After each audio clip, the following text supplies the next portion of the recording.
Srimati Maitri Goswami, the doctrinal form of devotion to Lord Krishna governed by Pushti Marga, a Vallabha perspective.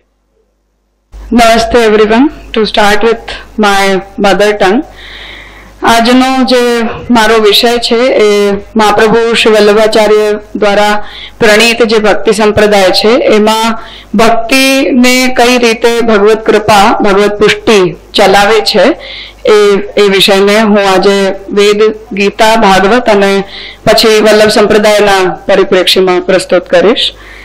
So to go with my presentation, the subject I am presenting here today is the doctrinal format of devotion to Lord Krishna, which is governed by His grace, which has been titled as Pushti as proposed by Mahaprabhu Shri Vallabhacharya. To just clarify the framework of this subject, that this subject Mahaprabhu has not proposed this in a very strict Sampradayik format, but he is trying to fill the gaps between the statements where sadhana has been proposed for attaining the Almighty and how does His grace work in each and every sadhana, including Bhakti Marga sadhana along with Karma Gyan Upasana, all these methods. So to start with the definition of Pushti, as Vallabh Sampradaya is synonymous to Pushti Marg.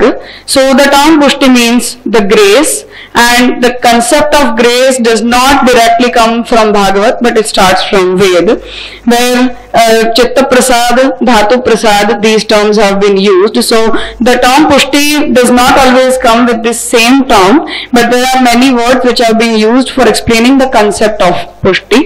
So Mahaprabhu has emphasized upon the concept rather than emphasizing upon the term.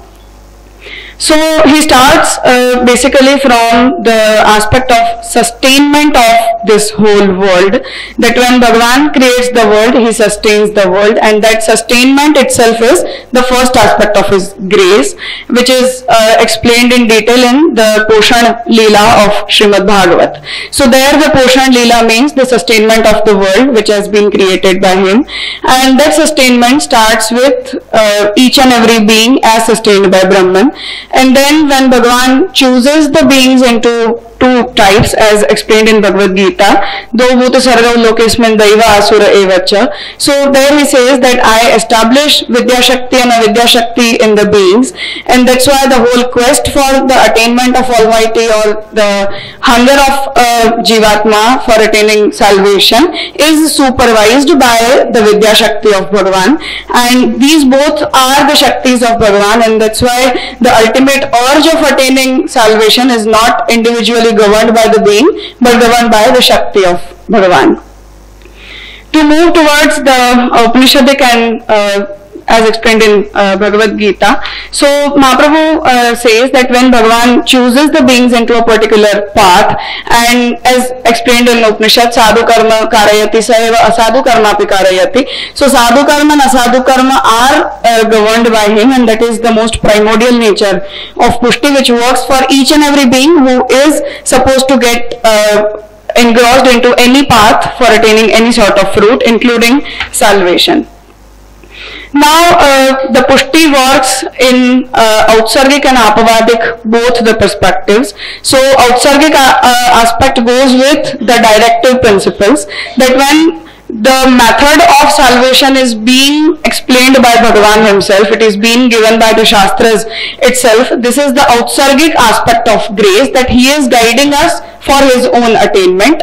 And in the exceptional cases when a being doesn't find himself eligible, comfortable or fitting inside that particular framework of the attainment of salvation, at that time Bhagavan directly comes to his help in the form of in the incarnated form as well, and in the form of Archavatar, Upasya, Swasevya, etc. as per the particular methodologies. Now moving towards the aspect of anugraha as explained in Srimad Bhagavat. So Bhagavat defines it as Poshanam tad anugraha. So anugraha term is coined by Bhagavat for explaining the Pushti Shakti, and there counting the Shaktis of Bhagavan. Shri, Pushti, Gira, Kanti, Kirti, Tushti, Ila, Urja, Vidya, Avidya and Maya. These have been counted as the powers of Bhagavan, among which the Pushti Shakti is the format of grace.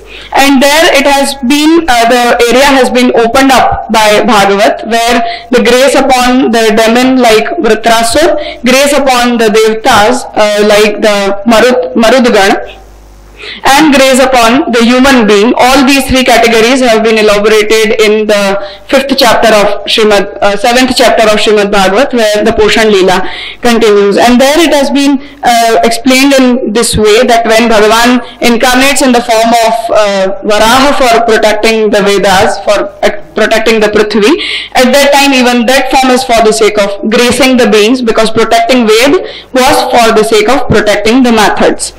And for Vritrasur, who was not eligible for the attainment of Bhagavan because of the body he had attained as a demon, even in that form Bhagavan graced him by taking the paksha of Asura and not the Devtas. And in spite of protecting the Indra by killing Vritrasur, Bhagavan still graced Vritrasur, and Vritrasur was not even expecting any sort of fruit from Bhagavan as he was taking the side of Indra. So that Pushti Shakti or Poshan Shakti has been opened up in Srimad Bhagavat, starting from the Devtas, Asuras, Manushya, Yoni, until the birds and animals also, as explained in the Nirodha Leela of 10th skand of Srimad Bhagavat, where Bhagavan, when incarnated in the form of Krishna, at that time he blessed the beings who were born on this earth in the form of birds, animals, etc.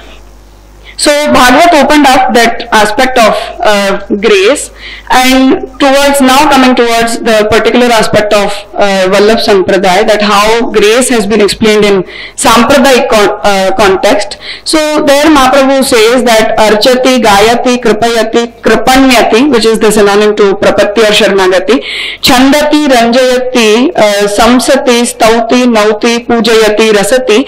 These are the aspects of Navada Bhakti towards the Devatas, as explained in the Purva Kand of Ved. So there the same aspects of Samarpan or devotion or synonymous with the Navada Bhakti have been explained, but they are in the subcategory of Karma Marg. That why that Bhakti is Karmanga Bhakti, and the same way that same Karma and Gyan can become the subset of Bhakti as well. So Karma can be a part of Bhakti, Gyan can be a part of Bhakti. Same way Bhakti can be a part of Karma and Gyan, but the path will be recognized by the method which is leading that particular methodology, and other two will become the subcategories of that major method.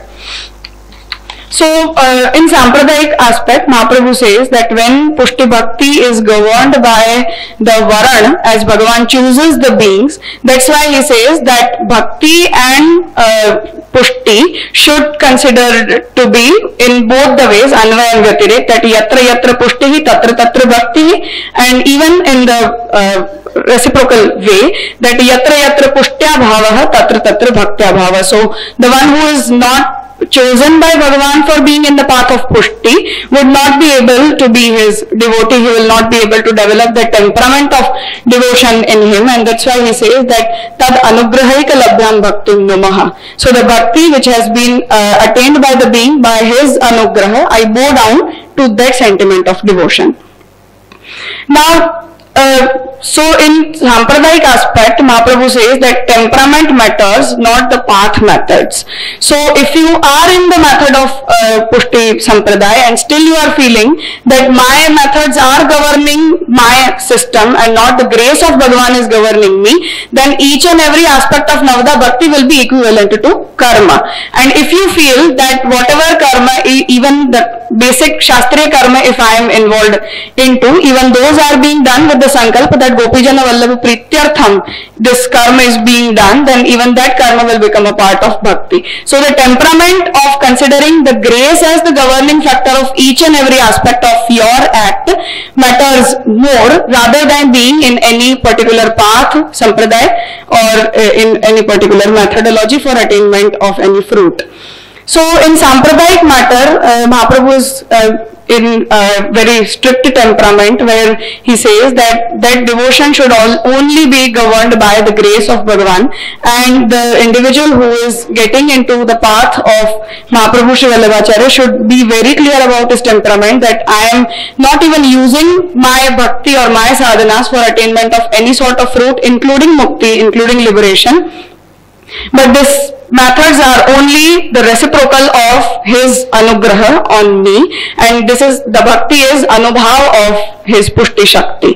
And that's why the younger son of Mahaprabhu Sri Vallabhacharya, Vitthal Nathji, in his text named Bhakti Hans, which is written for differentiating these aspects of bhakti, he says that mantropasana vaidika tantrika diksharchana vidibhyah asprishto ramate nij bhakteshu sahamestu sarvasvam.